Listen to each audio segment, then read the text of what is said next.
Hi, it's Mark. Hi, DYGers. I've got a piece of wood. This is a 2x4 and it's pressurised wood. That means it's normally soaking wet because I can store this outside. And what I'm testing is if I can get through my security gate. So I've just put the security gate up. I'll move my little thing.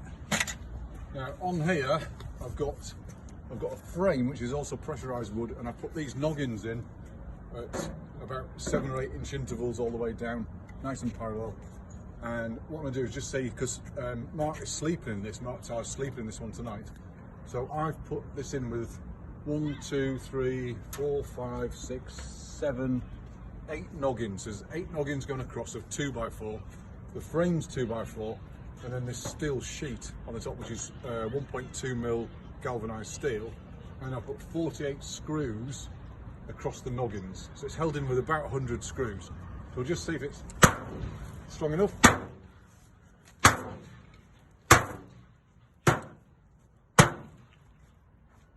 No one's coming through here, are they? Really? I don't think. Not even in Bootle. Not even in Bootle. My name's Mark. See you soon.